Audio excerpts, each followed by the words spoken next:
Assalamualaikum warahmatullahi wabarakatuh.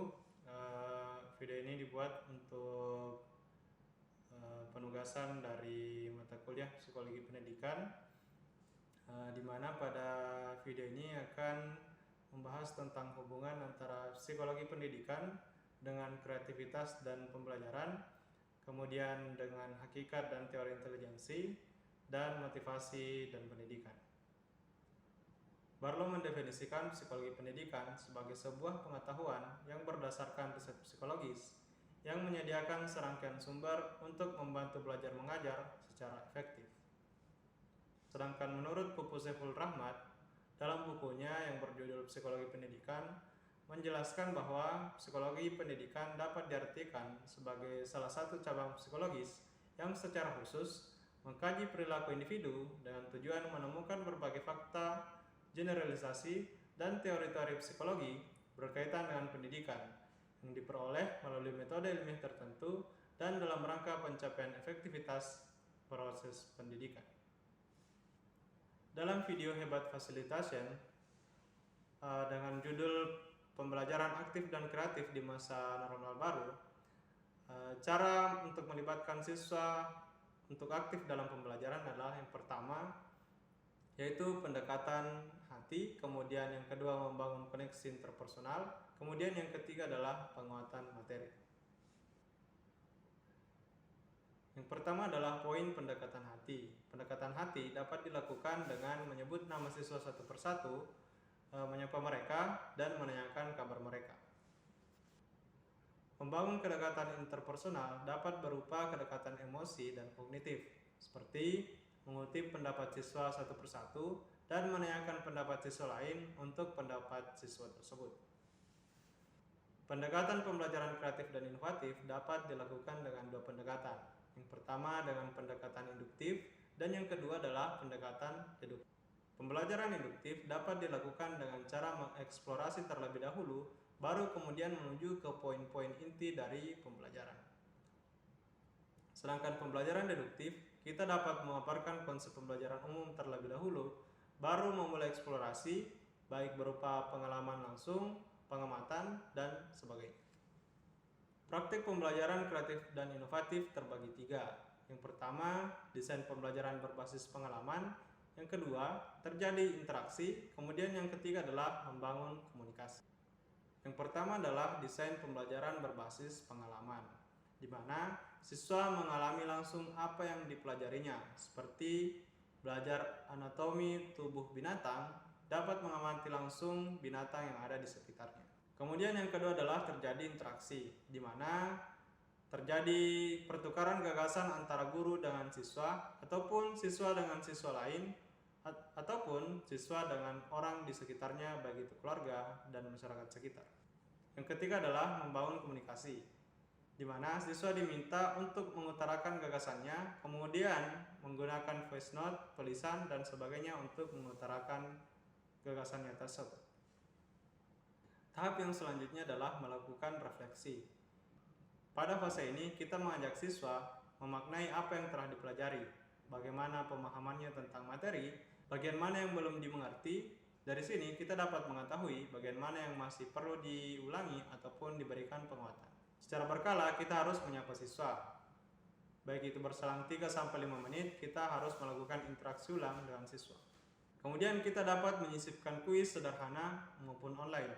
Kita dapat melakukan kuis dalam kurun waktu 10-20 menit untuk menyisipkan kuis yang sederhana ataupun online.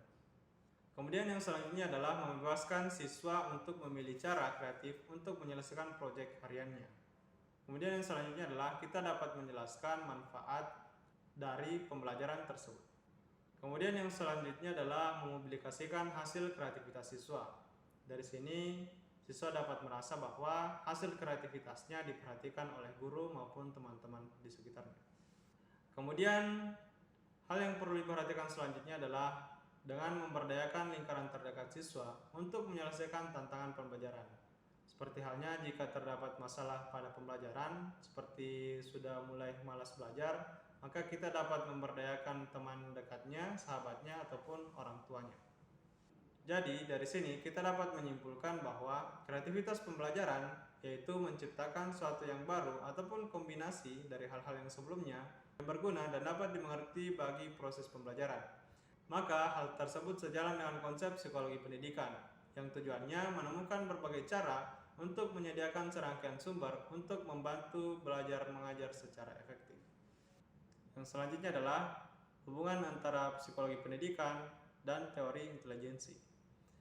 Pada video YouTube yang berjudul Konsep Intelijensi pada YouTube Reskiana Mas Bahar memaparkan bahwa teori intelijensi adalah kemampuan individu untuk belajar mengelola informasi dari pengalaman dan juga kemampuan beradaptasi dengan kondisi lingkungan.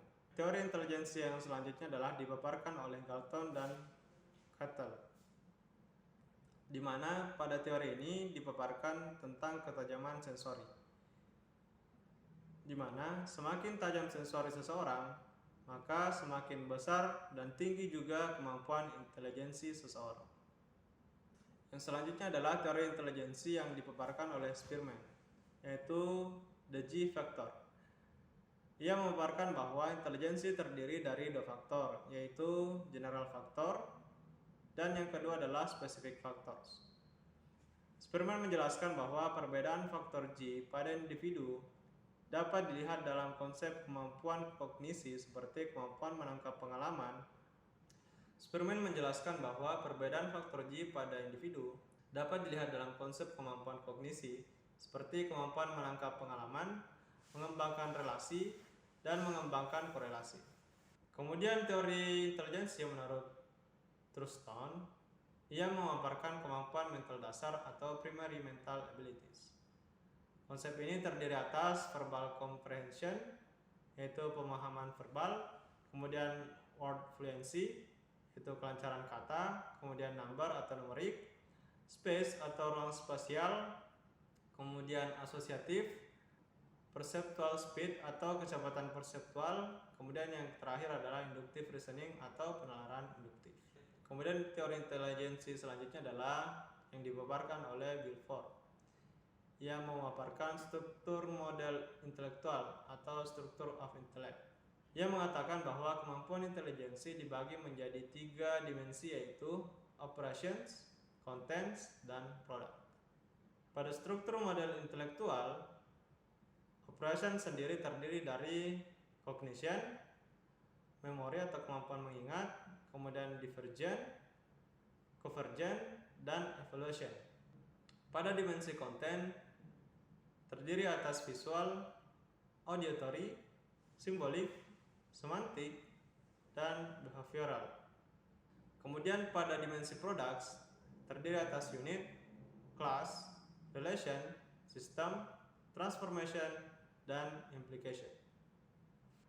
Dari teori-teori tersebut dapat disimpulkan bahwa intelijensi merupakan suatu kemampuan individu untuk belajar mengelola informasi dari pengalaman dan juga kemampuan beradaptasi dengan kondisi lingkungan.